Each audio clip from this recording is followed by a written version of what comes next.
Hello everybody, welcome to United Stands. This is a big one. Been waiting to do this for a while. Get your comments in. Who are your top 5 midfield targets for Manchester United? Forget the January transfer window. Focus on who are the top 5 you would want to go for. Now, we were talking about this a couple of days ago. I promised I would do mine, and I'm going to do it in detail. It's not just going to be preference. It's going to be about what we need at Manchester United. It will include the price. It will include the gettability. But realistically, we're looking for midfielders that can come into United's midfield, take the ball off the back four, feed the attack, be tenacious in the attack, also be tenacious in the attack, in the tackle, intensity, a modern day midfielder or two in Man United's midfield. And that's why, for me, well, there are some people missing out in the top 5 because obviously there's 7 or 8 players we could be going for. So you might see some notable absences. But at number 5 for me, it's Adam Wharton. And there's a numerous reasons why when it comes to Adam Wharton. And I have got the stats here in front of me.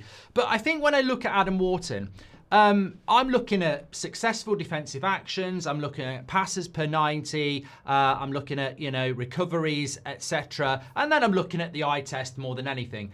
When I look at Adam Wharton, he's sort of like a player that's a master of, a jack of all trades, but a master of none. He's not in the top 3 for passing. He's not in the top 3 for tackling and winning the ball back. He's quintessentially a number 8. And whilst that's really, really good, I look at like recoveries per 90, 6.5. That's the same as Bruno. That's the same as Bruno, and I don't need to tell you that Bruno will be quite low on recoveries comparable to the top 5 that I'm using. So for me, Adam Wharton, very, very good player. Wouldn't be disappointed if Manchester United went for him, but he'd be my 5th priority. And also, let's not forget, he could be the most expensive. When we're listening to people like Ben Jacobs about Elliot Anderson's price being lower than we would have thought, and we know that Belabor we won't pay what they want, and Stillers from the Bundesliga, and there are others we're going to talk about, I think Adam Wharton's probably the most expensive player who, if you want a bit of everything, is good, but I think we need 2 midfielders so we can afford to go, well, we don't need someone who's a bit of everything. We need one who's really good at these things and one who's really good at these things. So for me, that is why Adam Wharton would be in at number 5 for me, which puts João Gomez. And I've got to be honest here. I nearly put him ahead of the person in 3rd place. Now, the interesting thing about João Gomez is, and I think you've got to look at all sorts of things with these types of players as well. Obviously, he is playing for a relegation side at the moment. They're in that, but he has more successful defensive actions than anybody out of these top 5. So he's doing a lot of defensive work, of which you cannot debate that. Age-wise, 24. Adam Wharton, 21. We'll go through the others, but he would be around, well, Angelo Stillers, 24. We might be talking about him. So 24 years of age, knocking on the door of international football. As I said, more defensive actions, successful defensive actions than anybody, whether that's Belabor, Anderson, Wharton, absolutely top when it comes to that. 10.26 successful defensive actions per game. But obviously, he's doing a lot of work in a Wolverhampton Wanderers midfield. You can't deny that. What about his passing ability? Interestingly, 42 passes per 90 isn't particularly high for a midfielder, but it's higher than Belabor, who is on 38. And so is his passing accuracy. It's nearly 87%. So statistically, hard intensity in the tackle, steady with the passing. He would be your Casemiro replacement. If Man United want to go with what they're doing at the moment, which is Bruno and Casemiro, and I know a lot of us don't like that, but what you've got there is an extreme example of how we could make it better with 2 signings. You've got the Casemiro player who's the more ball winner, get the ball, play the simple ball, and you've got the Bruno who's the more creative. We've got extremities there because we've got a number 10 playing as the creative, and we've got a 33-year-old, 34 in February midfielder who's losing his legs.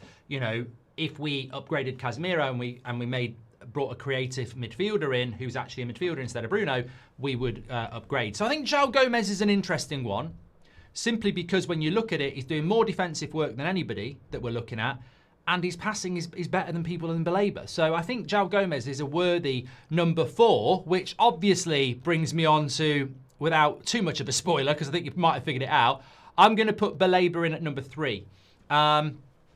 Mainly because I think there is a good player there. I'm not going to lie. I think there is a good player there. This is a player that in the summer when we moved for him, I was massively excited. I'm massively disappointed in what he's doing this season because when I'm talking about the stats, we're talking about this season. So his passing is lower than anybody's when we're looking at players in this this top 5. 36 passes per 90 is abysmal when you think that Bruno is playing 50 and Elliot Anderson is playing 69 passes per 90. So he's not getting involved. We saw that at Old Trafford, and that's why he's being hooked off after an hour for his country and for Brighton at the moment. So look, on the passing side of things, not really doing enough. However, there are still things that poke through. Recoveries per 90 is at 9.5, which is higher than anybody that we're looking at here. Very, very good.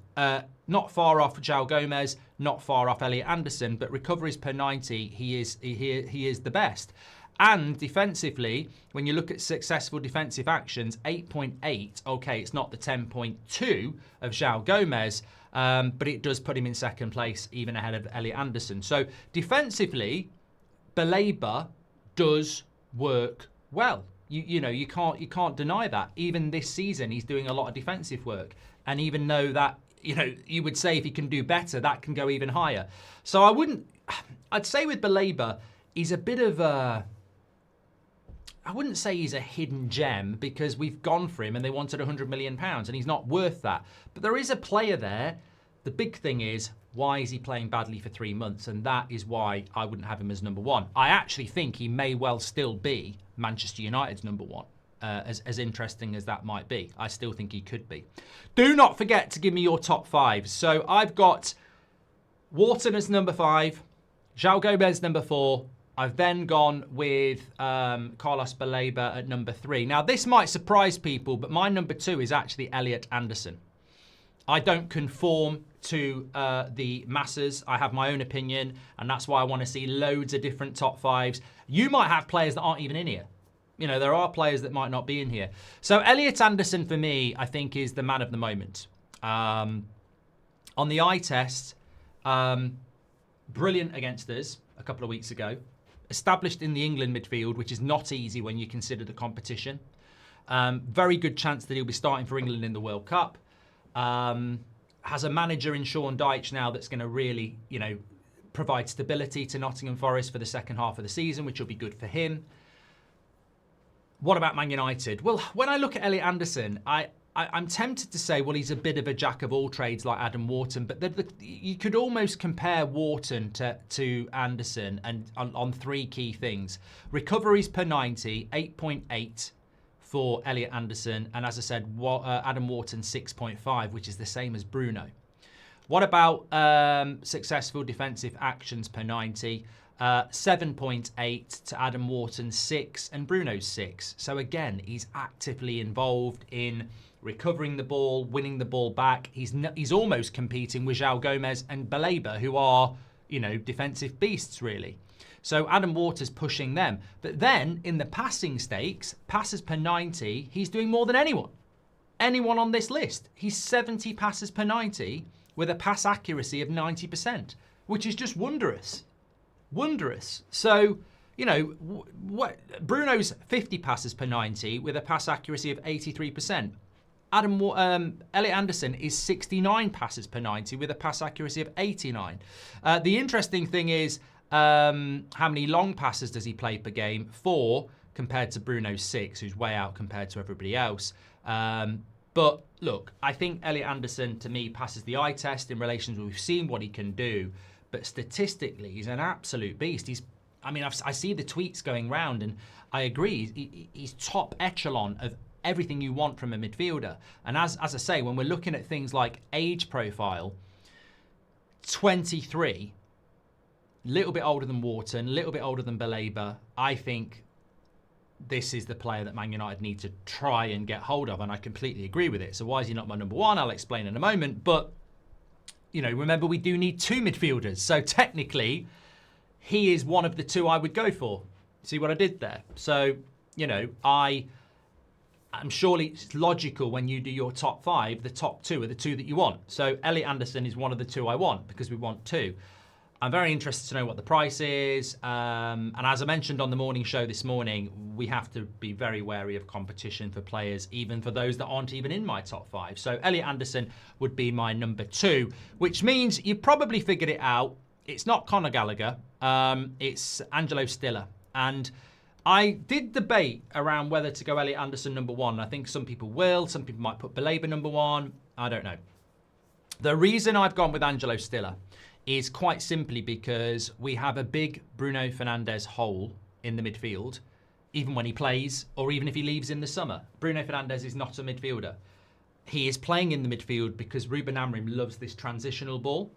And I find that pitiful that we have to put a number 10 into the midfield just so he can hit long balls accurately or better than anybody else. We're putting him in the midfield for one thing. Buy a player that can do that who's a midfielder. And in Angelo Stiller, I think you have that. Clearly, you would have that. I would suggest, obviously, getting involved in That's Football and watching a bit of Bundesliga with us and seeing what happens on there. But in relation to Stiller, it's probably better just to start off with a bit of statistical stuff. So passes per 90, he's 63 passes per 90, which puts him only second to Elliot Anderson. He has the best pass accuracy in 91%. Bruno is 50 passes and 83%. But more importantly, I think when you look at Angelo Stiller, he's number 1 for forward passes.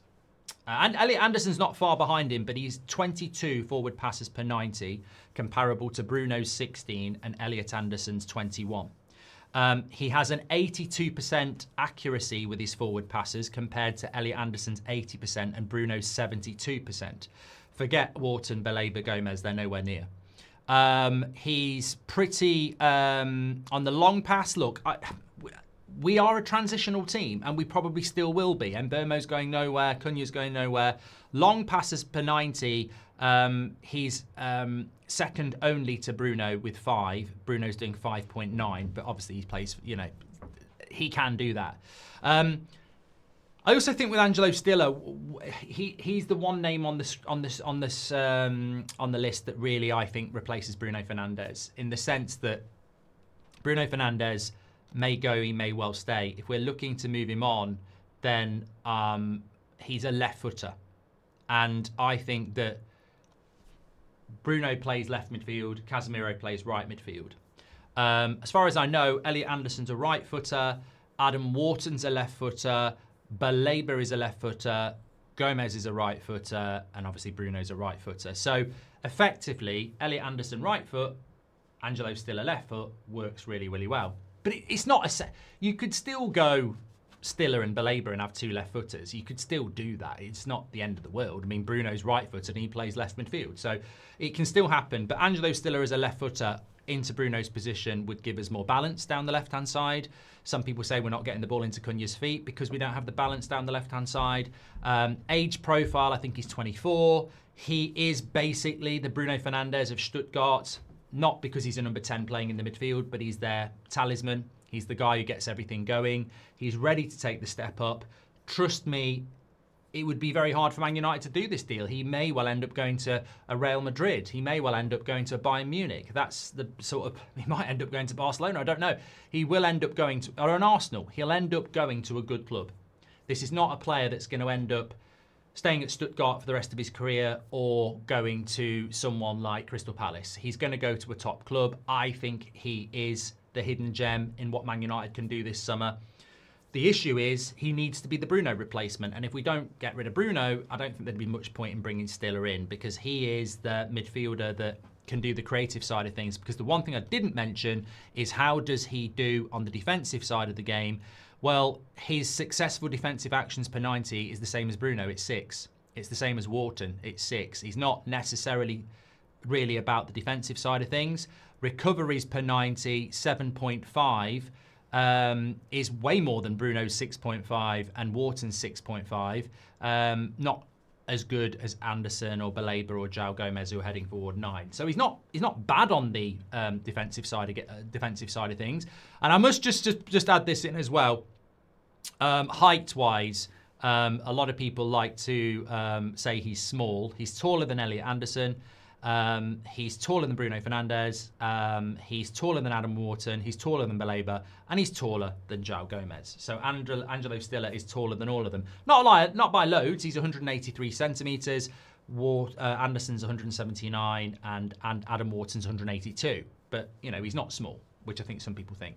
So that is my top 5. I look forward to reading yours. I didn't put Conor Gallagher in there. As much as I would sign him in January, I would say that as a January signing, someone like Conor Gallagher has to be a player that you assess between January and the summer. It would be an obligation to buy or a loan to buy or something like that. So, I mean, Conor Gallagher still, I would take him in January if it's all we can go for. I've said this before. But my top 5 is my top 5. Get your comments in. Make sure you smash a like on the video. Obviously, this is a pre-record. That's because we're doing our all-day charity stream on That's Football, so we'll be live now. Literally get over there and come and join us live now. But don't forget to put your comments in. Who are your top 5 midfield targets? Looking forward to reading those. Take care, everyone. Stay safe, and I'll speak to you on the next one.